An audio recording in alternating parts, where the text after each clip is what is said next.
اب میرے چند الفاظ نوٹ کر لیجئے.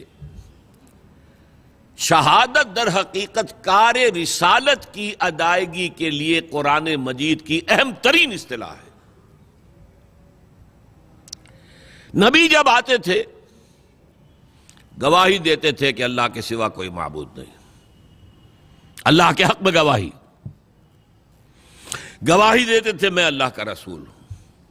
وہ جو اقبال نے کہا دے تو بھی محمد کی صداقت کی گواہی دیتے تھے یہ قرآن اللہ کی کتاب ہے جو مجھ پر نازل ہوئی ہے. پھر جو کچھ کہتے تھے اس کا اپنے عمل سے گواہی دیتے تھے کہ میں خود اس پر عمل پیرا ہوں. یہ کار رسالت کی گواہی ہے. اور یہ گواہی لام بھی ہے علا بھی ہے. کیسے؟ دنیا میں یہ گواہی اللہ کے حق میں دی جا رہی ہے, اللہ کے دین کے لیے دی جا رہی ہے, حق کے لیے دی جا رہی ہے. یا ایھا الذین آمنوا کونوا قوامین بالقسط شہداء للہ لام کو نوٹ کر لیجئے. یہاں اے ایمان والو عدل و انصاف کو قائم کرنے کے لیے پوری طاقت کے ساتھ کھڑے ہو جاؤ اور اللہ کے حق میں گواہی دینے کے لیے کھڑے ہو جاؤ. یا ایھا الذین آمنوا کونوا قوامین بالقسط شہداء للہ. تو یہاں ہم گواہی دیں گے. قرآن پہنچا رہے بھائی اللہ کا کلام ہے, پڑھو اس کو.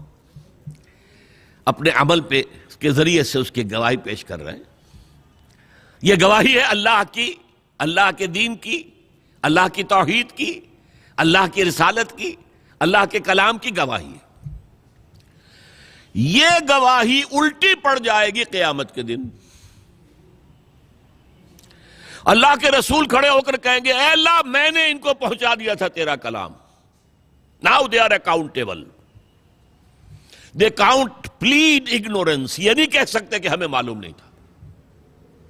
یہ گواہی الٹی پڑے گی.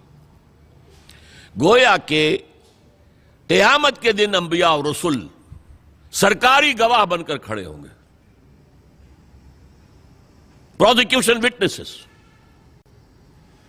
اے اللہ تیرا پیغام جو آیا تھا میں نے پہنچا دیا تھا. اب یہ ذمہ دار ہے, جواب دہ ہیں, اکاؤنٹیبل ہے, رسپانسبل ہے. ان کا محاسبہ تو کر, میں نے پہنچا دیا تھا. یہ ہے شہادت حق.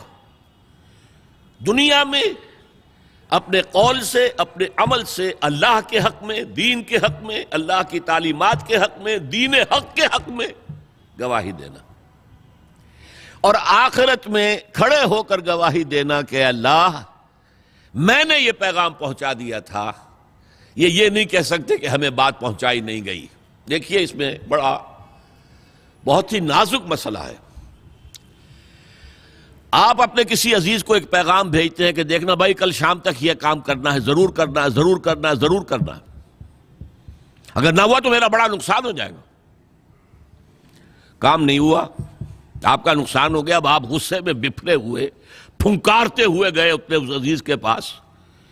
خدا کے بندے میں نے تمہیں یہ پیغام بھیجا تھا کہ یہ کام کرنا, تم نے نہیں کیا, میرا نقصان ہوا, کون ذمہ دار ہے؟ اگر وہ یہ کہہ دے ہلکے سے بھائی مجھے تو آپ کا پیغام کسی نے پہنچایا ہی نہیں, بتائیے آپ پتاشے کی طرح بیٹھ جائیں گے کہ نہیں؟ اب غصے کا رخ کدھر ہوگا؟ وہ پیغام بر بھلے آدمی تجھے میں نے یہ پیغام دے کر بھیجا تھا, تو نے نہیں پہنچایا, تو میرے نقصان کا ذمہ دار تو ہے. اس ٹرائنگل کو ذہن میں رکھیے. پیغام بھیجنے والا جس کے نام پیغام گیا, اور جو پیغام بر ہے بیچ میں. پیغمبر میں وہ ایک لفظ ہی نکل گیا ہے نا, پیغام بر اور پیغمبر لفظ تو ایک ہی ہے. یہی وجہ ہے سورہ اعراف کی آیت نمبر 6 ہے اس موضوع پر. فَلَنَسْأَلَنَّ الَّذِينَ أُرْسِلَ إِلَيْهِمْ وَلَنَسْأَلَنَّ الْمُرْسَلِينَ. ہم لازماً پوچھ کر رہیں گے ان سے بھی جن کی طرف ہم نے رسولوں کو بھیجا. تمہارے پاس پیغام پہنچ گیا تھا کہ نہیں؟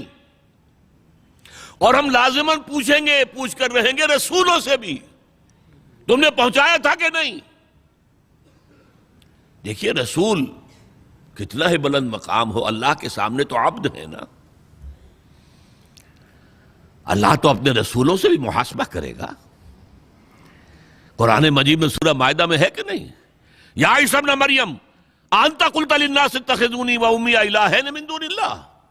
اے مریم کے بیٹے عیسیٰ، کیا تم نے کہا تھا لوگوں سے کہ مجھے اور میری والدہ کو بھی اللہ کے سوا الہ بنا لینا؟ اب اس مقام کو پڑھیے، معلوم ہوتا ہے کانپ رہے ہیں حضرت عیسیٰ کھڑے ہوئے. اللہ کا دربار ہے. الرب رب وإن تنزل والعبد عبد وإن ترقى. هي الحلقات تحفظني بآيات من القرآن، هي الحلقات تملأني بحب المصطفى العدنان، هي الحلقات تحفظني